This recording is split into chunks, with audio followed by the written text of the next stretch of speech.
देवी काली के 1008 नामों की महिमा इतनी अद्भुत, रहस्यमयी और आध्यात्मिक ऊर्जा से परिपूर्ण है कि एक बार कोई साधक इस रहस्य के द्वार पर दस्तक देता है तो वह लौकिक चेतना की सीमाओं को पार कर उस ब्रह्मा रहस्य में प्रवेश करता है, जहाँ केवल शक्ति का नर्तन होता है, जहाँ हर नाम केवल उच्चारण नहीं बल्कि ब्रह्मांडीय कंपन, कॉस्मिक वाइब्रेशन का स्वर होता है, जहाँ हर नाम एक तांत्रिक यंत्र की तरह कार्य करता है और जहाँ हर नाम के पीछे एक देवत्व, एक ऊर्जा केंद्र, एक सिद्धि छिपी होती है। काली, जिन्हें महाकाली भी कहा जाता है, केवल एक देवी नहीं बल्कि समय, मृत्यु, संहार और पुनर्जन्म की अधिष्ठात्री हैं। उनके 1008 नाम कोई सामान्य स्तुति नहीं बल्कि ब्रह्मांडीय रहस्य को खोलने वाली कुंजियां हैं। जब कोई साधक कालिका सहस्रनाम का जाप करता है तो वह हर नाम के साथ एक शक्ति केंद्र को जागृत करता है, वह शक्ति जो उसके भीतर छुपे हुए भय, क्रोध, मोह, वासना और अहंकार को भस्म कर देती है। ये नाम केवल वेदों और तंत्र ग्रंथों में ही नहीं बल्कि उन साधकों के अनुभव में भी जीवंत हैं, जिन्होंने काली साधना में अपने जीवन का समर्पण किया है। ये नाम जैसे दिगंबरी, श्मशानवासिनी, महाकाल विनाशिनी, रक्तप्रिय, कपालिनी, गुह्यकाली, नित्यकाली, भीषणाकृति, तामसी, सिद्धेश्वरी, हर एक नाम एक अलग आयाम में साधक को प्रवेश देता है, जैसे वह एक तांत्रिक महायात्रा पर चल पड़ा हो, जहाँ हर पड़ाव पर उसे एक नया रहस्य, एक नया भय, एक नई शक्ति और अंततः आत्मा का पूर्ण विसर्जन प्राप्त होता है। 1008 नामों की जाप विधि केवल उच्चारण नहीं बल्कि एक अनुष्ठान है, एक साधना है जो नियम, संयम, गुरु कृपा और अंतर्दृष्टि की मांग करती है। इन नामों को साधारण पूजा पाठ की तरह नहीं पढ़ा जाता बल्कि यह एक चित्त की पूरी एकाग्रता, ऊर्जा के केंद्रों की जागृति, चक्र जागरण और ब्रह्मांडीय लय से जुड़ने की प्रक्रिया होती है। जैसे जैसे कोई साधक इन नामों का जाप करता है, वह काली के विभिन्न रूपों से जुड़ने लगता है। कभी वह माँ को स्नेहिल रूप में अनुभव करता है, कभी उग्र, कभी विनाशक, तो कभी करुणामयी। इस साधना में साधक की आत्मा धीरे धीरे भौतिक सीमाओं को तोड़कर सूक्ष्म लोकों में प्रवेश करने लगती है और वहाँ से ज्ञान, दृष्टि और सिद्धियाँ प्राप्त होती हैं। ये सिद्धियाँ कोई चमत्कार दिखाने के लिए नहीं होती बल्कि आत्मविकास, आत्मसंयम और आत्मतंत्र के जागरण के लिए होती हैं। कुछ नाम ऐसे हैं जो केवल दीक्षित तांत्रिकों को बताए जाते हैं। ये गुप्त नाम या गुह्य मंत्र कहलाते हैं। इन्हें सार्वजनिक रूप से उजागर नहीं किया जाता क्योंकि इनकी शक्ति इतनी तीव्र होती है कि यदि कोई अपात्र व्यक्ति उनका प्रयोग करे तो उसे मानसिक, आत्मिक या शारीरिक हानि भी हो सकती है। यही कारण है कि तंत्र परंपरा में गुरु शिष्य परंपरा के माध्यम से ही इन गुप्त नामों और मंत्रों का संप्रेषण होता है। देवी काली के 1008 नामों को समझने के लिए केवल संस्कृत व्याकरण या पौराणिक संदर्भ पर्याप्त नहीं होते। इसके लिए चाहिए साधना की दृष्टि, अनुभव का चैतन्य और आत्मा की शुद्धि। इस सहस्र नाम में एक और रक्तबीज विनाशिनी जैसी संहारक शक्तियाँ आती हैं, तो दूसरी ओर करुणामयी और भक्तवत्सला जैसी माँ की ममतामयी झलकियाँ भी मिलती हैं। ये विरोधाभास नहीं बल्कि अद्वैत का अनुभव है, जहाँ संहार और सृजन एक साथ घटित होते हैं। देवी काली के 1008 नामों की साधना करने वाले साधक को अंततः अहंकार, भय, मृत्यु और समय की सीमाओं से परे एक ऐसा अनुभव होता है जिसे शब्दों में बांधना असंभव है। वह केवल अनुभूति है, चेतना है, माँ की गोद है। और जब कोई साधक उस अंतिम नाम महाशून्य विलीना तक पहुँचता है तो वह जान जाता है कि माँ केवल एक रूप नहीं, केवल एक शक्ति नहीं, केवल एक देवी नहीं बल्कि स्वयं ब्रह्मांड है, चेतना की अंतिम लय है। वह मैं और मेरा का समर्पण है, वह पूर्ण तत्व है। इन 1008 नामों की साधना से जुड़ी सबसे रहस्यमयी बात यह है कि यह केवल भक्ति का मार्ग नहीं बल्कि आत्मा की यज्ञशाला है, जहाँ हर नाम एक अग्निहोत्र की तरह है और साधक स्वयं उस अग्नि में समर्पण करता है।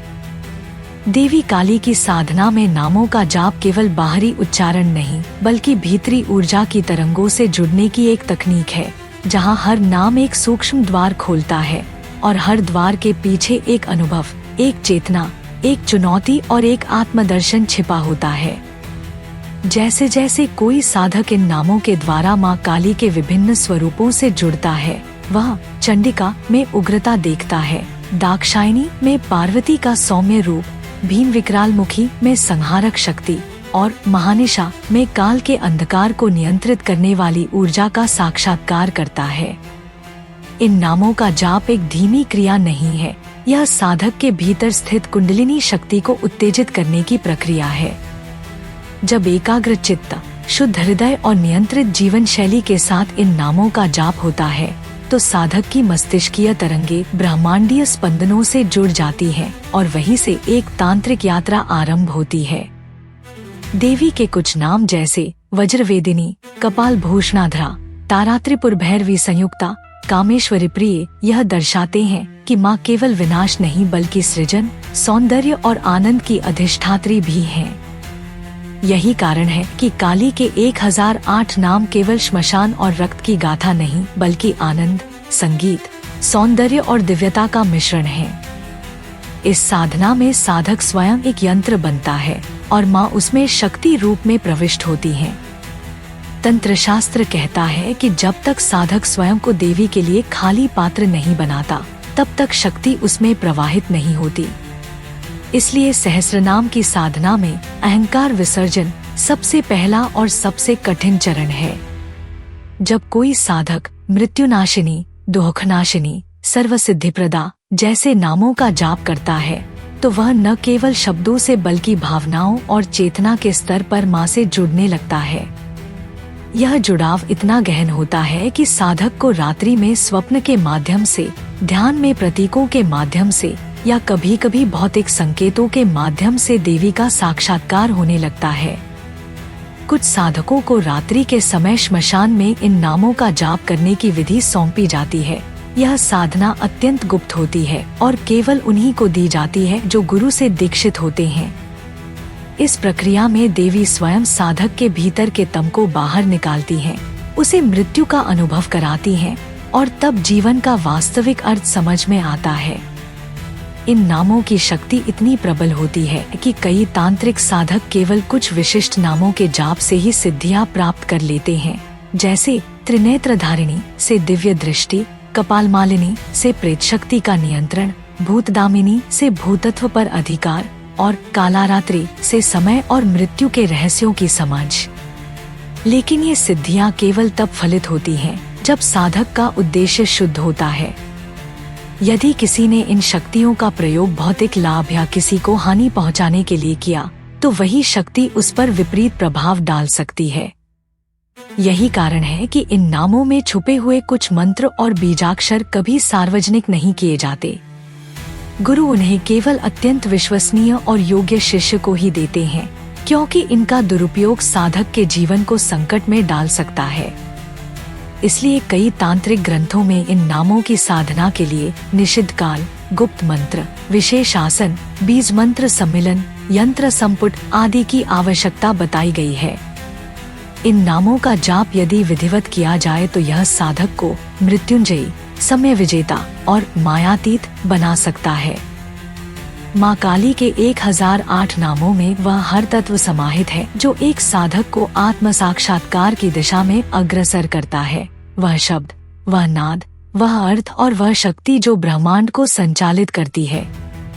यह साधना केवल पठन नहीं बल्कि आत्मा के भीतर उतरने की प्रक्रिया है, जिसमें साधक को अपने अस्तित्व के हर पहलू को काली माँ के चरणों में अर्पण करना होता है। और जब वह इस समर्पण की अवस्था में पहुंचता है तब माँ स्वयं उसकी चेतना में प्रकट होती है और वही है उस साधना का चरम फल। जब कोई साधक माँ काली के 1008 नामों की साधना में और गहराई से उतरता है तब वह समझने लगता है कि इन नामों में छिपी शक्ति केवल आध्यात्मिक नहीं बल्कि मानसिक और ब्रह्मांडीय स्वरूप की भी परिचायक है, क्योंकि हर नाम एक अदृश्य कंपन है, एक ध्वनि की लहर जो साधक की चेतना से टकराकर उसकी सूक्ष्म ऊर्जा को पुनः आकार देती है। ठीक वैसे ही जैसे किसी शांत जल में गिरा एक पत्थर तरंगे उत्पन्न करता है और उस जल की गहराई तक कंपन को पहुंचा देता है, उसी तरह इन नामों का उच्चारण साधक के सूक्ष्म शरीर, उसके चक्रों, उसकी कुंडलिनी, उसके मन और आत्मा को झकझोर कर देवत्व की ओर अग्रसर करता है। और यही वह रहस्य है जो केवल ग्रंथों में नहीं लिखा होता बल्कि अनुभूति से समझा जाता है। जब साधक कालमात्र स्वरूपिणी, महाकाल प्रेम रूपिणी, निशाचरा बहरिणी जैसे नामों का जाप करता है तो वह स्वयं काल को पार करने का अभ्यास करने लगता है। वह न समय से डरता है, न मृत्यु से और न ही अज्ञात से, क्योंकि उसके भीतर काली के नामों की शक्ति उसे निर्भीक, तेजस्वी और मुक्त बना देती है। परंतु यह मार्ग आसान नहीं, यह साधना तपस्या है, यह एक अग्निपथ है जहाँ साधक को अपनी समस्त इंद्रियों पर विजय प्राप्त करनी होती है। वाणी को संयमित, मन को स्थिर और इरादों को शुद्ध बनाना होता है, क्योंकि जैसे जैसे साधना गहन होती है वैसे वैसे ब्रह्मांड उसे परखता है, जीवन उसे चुनौतियों में डालता है। और यदि साधक विचलित हो जाए तो वही ऊर्जा उसकी रक्षा की जगह विनाश का कारण भी बन सकती है। यही कारण है कि इन नामों को साधते समय गुरु की छत्र छाया, विधान की स्पष्टता और आत्मसमर्पण का भाव अनिवार्य होता है, क्योंकि यह कोई साधारण जाप नहीं, यह महामंत्रों की ध्वनि तरंगों को आत्मा से मिलाने की यात्रा है, जहाँ हर नाम देवी का एक आयाम खोलता है। जैसे भीषण रूपा साधक के भीतर की क्रोध ऊर्जा को नियंत्रण सिखाती है, मोह विनाशिनी उसकी वासनाओं को शुद्ध करती है, सर्वरोगहरिणी शारीरिक व मानसिक रोगों की निवृत्ति देती है और योग माया उसे संसार की माया के पार ले जाती है। इस साधना में कुछ ऐसे भी नाम होते हैं जिन्हें बोलने से पहले साधक को विशेष तांत्रिक अनुष्ठान करना होता है। उदाहरण के लिए वीरभद्र सेविता, चामुंडा तुष्ट मूर्ति, रक्त बीज विनाशिनी जैसे नामों के साथ साधक को यंत्र, मुद्रा और मंत्र का यथाविधि उपयोग करना होता है। यही त्रिवेणी जब संगम बनती है तब वह नाम साधक के भीतर शक्ति का विस्फोट करता है और उस स्थिति में साधक को दीक्षा के बिना आगे बढ़ना निषिद्ध होता है, क्योंकि कई बार देवी की शक्ति इतनी तीव्र होती है कि शरीर उसका वहन नहीं कर पाता और साधक को मानसिक, भावनात्मक या शारीरिक कष्ट होने लगते हैं। इसलिए यह परंपरा छिपी रही, पीढ़ियों तक केवल शिष्य से गुरु तक मौखिक रही, लिखित नहीं, क्योंकि यह ज्ञान केवल ज्ञानेंद्रियों से नहीं अपितु आत्मा की अनुभूति से ग्रहण किया जाता है। और तभी समझ में आता है कि माँ काली केवल एक देवी नहीं, वह स्वयं प्रकृति, मृत्यु, ऊर्जा और चेतना की माँ है, जो इन नामों में साक्षात बसती है, जो हर उच्चारित शब्द में जागृत होती है और जो हर साधक को उसकी आत्मा से जोड़ने की प्रक्रिया का एक माध्यम बनती है। माँ काली के 1008 नामों में कुछ ऐसे नाम भी होते हैं जो सीधे सीधे सृष्टि के पंच तत्वों से जुड़े होते हैं, जैसे भूतात्मिका भूमि, जल क्रीडार्ता जल, ज्वालारूपा अग्नि, वायु रूपिणी वायु और शून्य रूपा आकाश। जब साधक इन नामों का जाप करता है तो वह अपनी पंचभौतिक सत्ता को संतुलित करता है, वह अपने भीतर की ऊर्जा को जागृत करता है ताकि उसकी साधना केवल भावनात्मक न रह जाए बल्कि वह ब्रह्मांडीय कंपनों के साथ संतुलन स्थापित कर सके। और तभी साधक अपने ही शरीर को यंत्र, अपने मन को मंत्र और आत्मा को तंत्र बनाकर माँ काली से एकाकार होता है। और इस एकत्व की अवस्था ही वह अवस्था है जहाँ मनुष्य सिद्ध होता है, जहाँ उसके भीतर वह दिव्यता प्रकट होती है जो उसे सामान्य जीव से महायोगी, साधक और तपस्वी बनाती है। और यह तभी संभव होता है जब वह इन 1008 नामों का अभ्यास गुरु दीक्षा, नियम, संयम, श्रद्धा और विश्वास के साथ करे, अन्यथा ये नाम मात्र ध्वनि बनकर रह जाते हैं जिनका कोई परिणाम नहीं निकलता। परंतु यदि वही साधना भावपूर्ण हो, आचरण पवित्र हो, संकल्प अडिग हो, तो फिर ये 1008 नाम स्वयं माँ काली का रूप लेकर साधक के भीतर प्रकट हो जाते हैं और उसे वह शक्ति देते हैं जो समय, मृत्यु, मोह और माया से परे है। जब साधक माँ काली के इन 1008 नामों के प्रभाव को अपनी चेतना में धारण करता है, तब वह केवल मंत्रों का उच्चारण नहीं कर रहा होता, बल्कि वह ब्रह्मांड के रहस्यों को अपनी आत्मा में समाहित कर रहा होता है। क्योंकि हर नाम एक द्वार है, एक आयाम है, एक ऊर्जा स्रोत है जो केवल ध्वनि नहीं बल्कि अस्तित्व का सार है। और जब साधक त्रिनेत्र धारिणी, काल भैरव सेविता, महातांडव रूपा, भद्रकाली, शमशान वासिनी जैसे नामों का उच्चारण करता है, तब वह अपने भय, वासनाएं, अहंकार और मृत्यु के बंधनों को तोड़ते हुए एक ऐसी स्थिति में पहुंचता है जहां साधना केवल व्यक्तिगत नहीं रहती, वह ब्रह्मांडीय रूप ले लेती है और वही साधना तब उसे सिद्धि के मार्ग पर ले जाती है। यही वह कारण है कि इन नामों को केवल पढ़ना नहीं, उन्हें भीतर से जीना पड़ता है, क्योंकि इनमें से कई नाम ऐसे हैं जिनके उच्चारण मात्र से साधक के आसपास की ऊर्जा बदल जाती है, वातावरण में कंपन शुरू हो जाते हैं और अगर साधक तैयार न हो तो यह ऊर्जा उसके लिए विक्षोभकारी भी बन सकती है। इसलिए प्राचीन तांत्रिक ग्रंथों और काली साधना की परंपरा में स्पष्ट कहा गया है कि इन नामों की साधना या तो गुरु के निर्देश पर की जाए या फिर आत्मशुद्धि के बाद ही, क्योंकि सिद्धिकारिणी, भूतदमनकरी, मृत्यु प्रहारिणी, तांत्रिकेशी, रक्तमाल्य भूषिता जैसे नाम केवल शब्द नहीं बल्कि तांत्रिक ऊर्जा के बीज हैं, और जब इन बीजों को साधक के भीतर की भूमि में बोया जाता है तो यदि वह भूमि अशुद्ध हो, असंतुलित हो तो बीज विषवृक्ष भी बन सकता है। इसलिए इन नामों का रहस्य केवल उनके उच्चारण में नहीं बल्कि उनके पीछे छिपे अर्थ, भाव और ऊर्जा को समझने में है। और यही वह कारण है कि पुराने तांत्रिक, जिनका उल्लेख कालिका पुराण, रुद्रयामल तंत्र, कुलार्णव तंत्र और अन्य गूढ़ ग्रंथों में हुआ है, वे अपने शिष्यों को वर्षों तक केवल मौन साधना, त्राटक, प्राणायाम और मंत्र की ध्वनि सिद्धि में लगाते थे, ताकि जब साधक इन 1008 नामों की साधना के लिए तैयार हो तब वह केवल नाम नहीं जपे, वह देवी को स्वयं बुला सके, उसे अपनी चेतना में जागृत कर सके, क्योंकि इन नामों के कुछ रूप तो सीधे सीधे चेतना के स्तर को ही बदल देते हैं, जैसे ज्ञान रूपिणी, निर्भया, योगिनी सेविता, त्रिकालज्ञा और महामाया, जो साधक को द्वैत से अद्वैत की ओर ले जाती हैं, उसे अपने भीतर के शिव से मिलवाती हैं, और तब साधक केवल एक पुजारी नहीं रह जाता, वह स्वयं मंत्र स्वरूप बन जाता है। उसे देवी के किसी मूर्ति या चित्र की आवश्यकता नहीं रहती, क्योंकि माँ काली उसके रोम रोम में बस जाती हैं। यही वह चरम अवस्था है जब साधक को समझ आता है कि माँ के 1008 नाम कोई भिन्न भिन्न रूप नहीं है, बल्कि एक ही शक्ति के विविध आयाम हैं, जो इस समूचे ब्रह्मांड में फैले हुए हैं। और जब इन नामों को भावपूर्वक जपा जाए तो वे जीवन को पुनः रच सकते हैं, रोगों को मिटा सकते हैं, भय को नष्ट कर सकते हैं, मोह को भस्म कर सकते हैं, मृत्यु को टाल सकते हैं और आत्मा को उस अवस्था तक पहुंचा सकते हैं जहां शून्य भी कुछ कहता है, जहां मौन में भी देवी का स्वर सुनाई देता है। यही वह रहस्य है जिसे केवल साधना से जाना जा सकता है, और तभी यह भी समझ में आता है कि कुछ नाम क्यों गुप्त रखे गए, क्यों उन्हें सार्वजनिक रूप से नहीं बताया गया, क्योंकि वे नाम केवल ऊर्जा नहीं बल्कि स्वयं देवी का परावाणी स्वरूप हैं, जिनका उच्चारण केवल वही कर सकता है जो स्वयं को त्याग चुका हो, जो इच्छाओं से मुक्त हो और जो न माया से डरे न मृत्यु से, क्योंकि वे नाम साधक को सृष्टि के नियमों से बाहर ले जाकर उसे स्वयं शिवत्व की ओर ले जाते हैं। और यही वह अवस्था है जिसे सिद्ध अवस्था कहते हैं।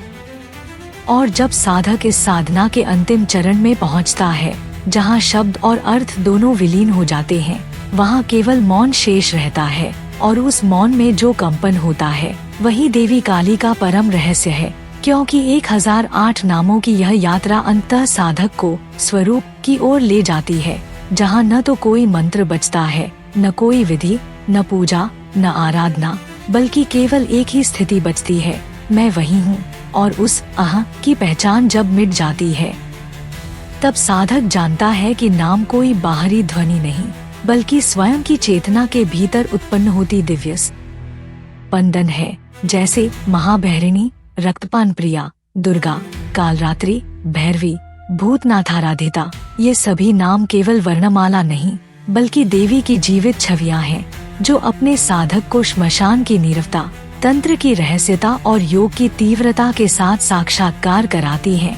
यही कारण है कि तांत्रिक परंपराओं में मां काली के कुछ नामों को केवल रात्रि में, विशेष चंद्र स्थितियों में, खास यंत्रों के साथ तांत्रिक मंडलों के मध्य उच्चारित किया जाता है, क्योंकि वे नाम ब्रह्मांडीय दरवाजों को खोलने की चाबी हैं, जिनके द्वारा साधक न केवल इस भौतिक जगत में सिद्धियां प्राप्त करता है, बल्कि वह उस दिव्य लोक तक पहुंच जाता है जहां समय, स्थान और शरीर का बंधन समाप्त हो जाता है। वही तो है कालातीत अवस्था, जहां कालकाय प्रिया, कालवर्णा, काल स्वरूपा जैसे नाम उसकी चेतना में गूंजते हैं और उसकी आत्मा को अखंड ब्रह्मा से जोड़ देते हैं।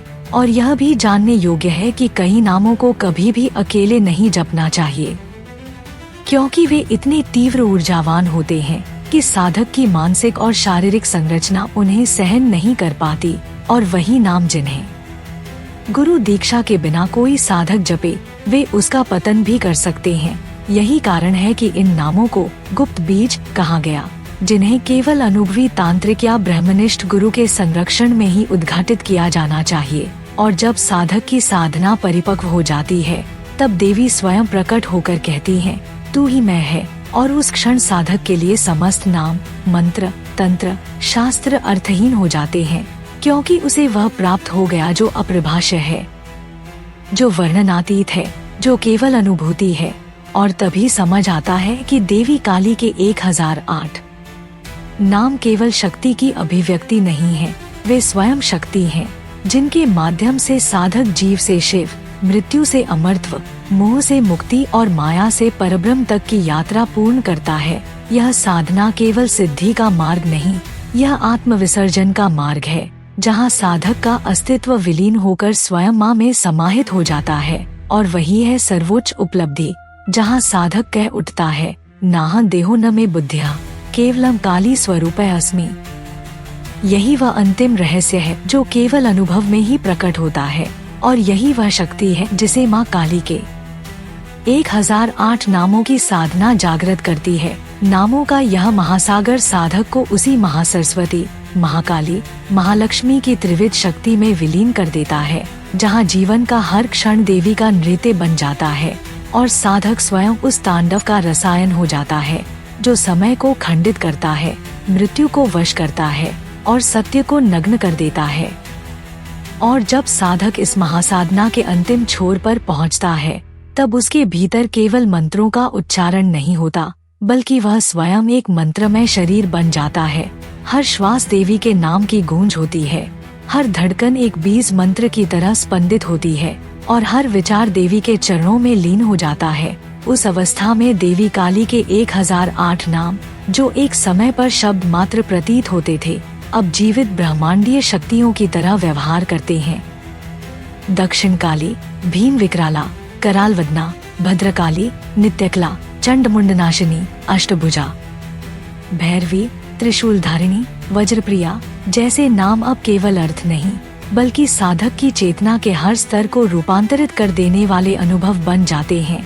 और ये नाम केवल साधक को शक्ति नहीं देते, ये उसे मृत्यु की उपेक्षा करना सिखाते हैं, अंधकार में प्रकाश देखना सिखाते हैं, माया में सत्य की झलक दिखाते हैं। यहीं पर साधक जानता है कि काली केवल विध्वंस की देवी नहीं, वे जन्म और पुनर्जन्म के चक्र से मुक्ति देने वाली आद्याशक्ति हैं। यही कारण है कि प्राचीन ग्रंथों में कई बार यह संकेत मिलता है कि देवी काली के कुछ नाम इतने गोपनीय हैं कि उन्हें केवल मस्तिष्क में गूंजने की अनुमति है, मुख से उच्चारण तक वर्जित है, क्योंकि वह ध्वनि स्वयं ब्रह्मांड के नाद को कंपित कर सकती है। और तब साधक उस गोपनीय ज्ञान को छूता है जिसे तुरीय अवस्था कहा गया है, जहाँ कोई द्वैत नहीं, कोई साधक नहीं, कोई साध्य नहीं, केवल माँ है। और उस माँ के नामों में छिपी शक्तियों की कोई सीमा नहीं। एक नाम रक्षा प्रदान करता है, दूसरा चेतना को जागृत करता है, तीसरा मृत्यु के भय को समाप्त करता है, चौथा भूत प्रेत बाधाओं को काटता है, पांचवा धन, वैभव, सिद्धि का मार्ग खोलता है और छठा केवल आत्मा को परमात्मा में विलीन करने के लिए होता है। ऐसे में यह समझना आवश्यक है कि माँ काली की 1008 नामों की साधना कोई सामान्य आराधना नहीं, बल्कि यह एक उग्र, ज्वलंत, रहस्यात्मक और दिव्य साधना है, जो केवल उन्हें बुलाती है जो वास्तव में उस काली को जानना चाहते हैं, जो समय की परिधि से परे है। यह साधना शक्ति के मार्ग की अंतिम सीढ़ी है, जहाँ साधक स्वयं शक्ति बन जाता है।